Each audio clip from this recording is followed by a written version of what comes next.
Saat Ramadan, Majelis Ulama Indonesia terus menyerukan boikot produk Israel atau yang terafiliasi dengan Israel. Kekejaman Israel yang melakukan genosida terhadap warga Gaza Palestina harus dihentikan dengan mengurangi pendanaan yang mereka dapatkan dari penjualan produknya. Apa yang dilakukan seruan selama ini, kekuatan politik, kekuatan diplomasi ternyata tidak mampu. Maka kemudian yang dilakukan adalah mengurangi pasokan dana, dalam hal ini adalah produk-produk Israel itu yang dilakukan. Lah, bagaimana cara melihat produk-produk itu? Di seruan itu juga disampaikan bahwa masyarakat punya kesadaran sendiri untuk bisa mencari informasi yang valid terkait dengan mana-mana produk yang jelas-jelas ini adalah produk Israel dan produk-produk yang terafiliasi memberikan dukungan pada Israel. Sementara itu, fatwa yang dikeluarkan oleh MUI menimbulkan polemik di masyarakat. Dukungan untuk memboikot banyak disuarakan oleh berbagai golongan. Namun jangan sampai boikot ini salah sasaran dan justru merugikan pihak lain. Setuju atau enggak saya belum punya datanya ya.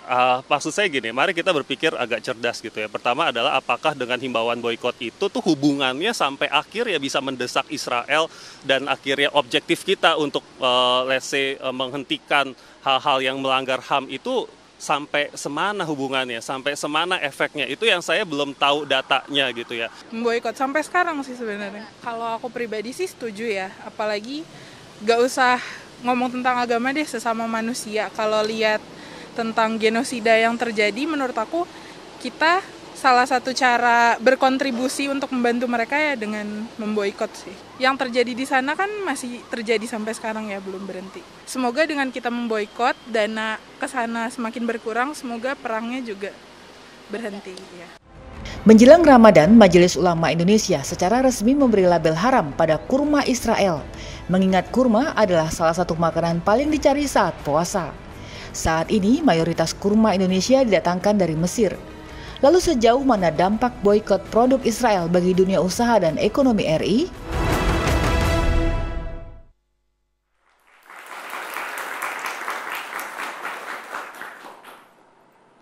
Halo, selamat malam pemirsa. Anda menyaksikan Indonesia Business Forum bersama saya Agita Mahlika. Pemirsa, kita sudah dengar bersama pada tayangan sebelumnya.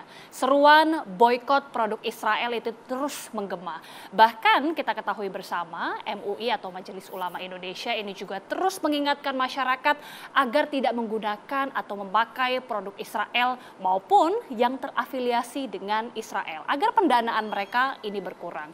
Lantas apakah dampak dari boikot produk Israel ini? Kita akan mendiskusikannya di Indonesia Business Forum pada malam hari ini. Sudah hadir sejumlah narasumber. Saya akan perkenalkan satu persatu. Ketua MUI Bidang Fatwa, Bapak Asrorun Niam Soleh. Selamat malam, Pak Niam. Selamat malam, gimana kabar? Sehat-sehat? Sehat selalu, Bapak. Selanjutnya Wakil Ketua Umum Kadin Indonesia, Bapak Sarman Simanjorang. Bang Sarman, apa kabar? Sehat selalu, selamat malam. Siap.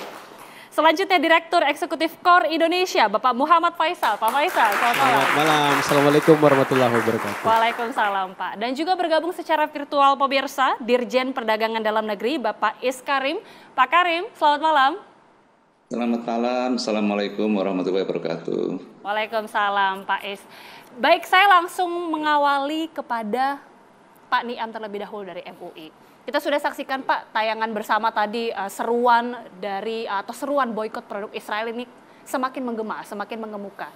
MUI sendiri kembali menegaskan lagi masyarakat agar tidak menggunakan produk Israel ini. Apa Pak alasan utamanya Pak? Terutama di bulan Ramadan ya Pak ya? Ya, terima kasih. Ini ada dua momentum ya. Momentum yang pertama, serangan Israel kepada Palestina itu masih terus berlanjut, bahkan membabi buta. Korban terus berjatuhan tanpa ada peri kemanusiaan di dalamnya, nyawa-nyawa melayang tak berdosa. Tentu ini harus mendatangkan solidaritas yang lebih di kita dalam ikatan kemanusiaan. Kemudian yang kedua ada momentum Ramadan, di mana masyarakat Muslim khususnya akan meningkat dalam hal konsumsinya, kemudian diikuti oleh momentum Idul Fitri, biasanya ada hampers, ada belanja terkait dengan goods ya, maka momentum ini harus optimalkan untuk kepentingan pelaksanaan aktivitas ibadah yang hubungannya adalah personal. Dalam konteks ini adalah puasa Ramadan dan juga berbagai aktivitas ibadah yang lain. Di sisi yang lain meneguhkan soal solidaritas sosial kita. Maka MUI kembali mengingatkan mengenai peran dan tugas tanggung jawab kemanusiaan kita, melakukan pembelaan terhadap upaya kemerdekaan dan juga kemanusiaan yang bersifat universal.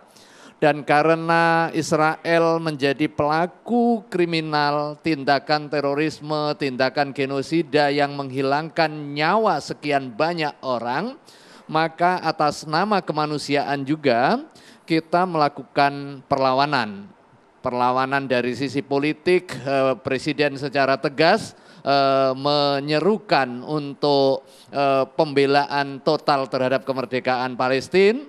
Di berbagai fora internasional, di PBB, bahkan Menteri Luar Negeri secara tegas meminta peradilan kriminal internasional. Ini langkah politiknya. Kemudian langkah sosialnya, masyarakat memberikan dukungan yang luar biasa, termasuk juga dukungan bantuan kemanusiaan. Saya kira Indonesia bagian dari negara dan juga bangsa yang terdepan di dalam memberikan bantuan kemanusiaan. Sampai hari ini MUI, kemudian Basnas dan juga seluruh elemen masyarakat bergerak.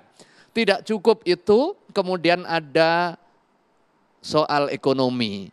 Dan ini ternyata sejak fatwa diterbitkan di November 2023 itu memiliki efektivitas di dalam mengurangi pendapatan pihak-pihak yang diindikasi terafiliasi dan juga memberikan pendukungan terhadap tindakan genosida, baik secara finansial maupun secara militer. Datang ke Majelis Ulama Indonesia, beberapa pelaku usaha di situ didiskusikan, memang secara khusus kami menetapkan fatwa itu dalam rangka pemihakan terhadap kemerdekaan Palestina. Tidak mengadres satu produk tertentu, tetapi setiap produsen yang melakukan pemihakan terhadap tindakan terorisme dan juga genosida oleh Palestina, baik langsung maupun tidak langsung. Nah, pada saat itulah tentu fatwa tidak ingin menghukum orang yang tidak bersalah. Begitu ada pelaku usaha yang secara nyata dia sama sekali tidak terafiliasi sebagaimana maksud fatwa dan dia terkena dampak, MUI bersama-sama pelaku usaha tersebut untuk melakukan klarifikasi. Tetapi kalau memang dia baik langsung maupun tidak langsung terlibat di dalam aktivitas terorisme yang dilakukan oleh Israel, ada beberapa langkah. Ada Q&A yang memberikan penjelasan di dalam fatwa yang sudah diterbitkan. Intinya sebenarnya kita tidak mengharamkan produk seperti yang tadi teasernya, tidak mengharamkan kurmanya. Kurmanya tetap halal. Tetapi membeli barang dari produsen yang terafiliasi terhadap aktivitas terorisme, aktivitas genosida, itu yang terlarang. Artinya muamalahnya tidak kepada zat. Pengharaman di sini haram li ghairihi, bukan haram li dzatihi. Saya kira kalau sudah dikasih di meja kita, misalnya ada kurma, ya nggak perlu lagi ditanya. Karena kurma zatnya adalah haram. Yang kurma halal. Yang haram itu adalah kita membayar uang, uangnya menghasilkan keuntungan, keuntungannya untuk kepentingan perang, memerangi kemanusiaan. Urutannya begitu. Oke. Sebelum membahas lebih jauh mengenai kurma dan juga produk-produk lainnya, saya ingin ke Bang Sarman terlebih dahulu. Kalau tadi Pak Niam sudah mengatakan ini seruan ya, untuk tidak menggunakan produk Israel maupun yang terafiliasi sudah dilakukan sejak bulan November, sudah mulai terasa manfaatnya, perubahan di dampak-dampak ekonominya. Kalau dari pengusaha sendiri melihatnya seperti apa? Ya, kalau kita dari Kadin tentu bijak dalam menyikapi ajakan tersebut dalam hal ini.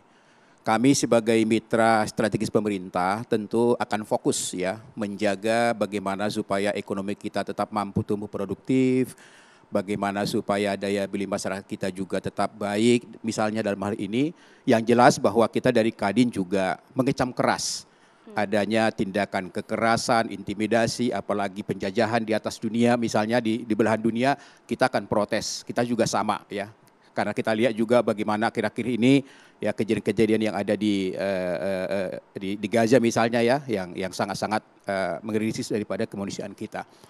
Tapi kalau dari sisi himbauan untuk boikot produk Israel, tentu memang ini harus betul-betul hadir pemerintah.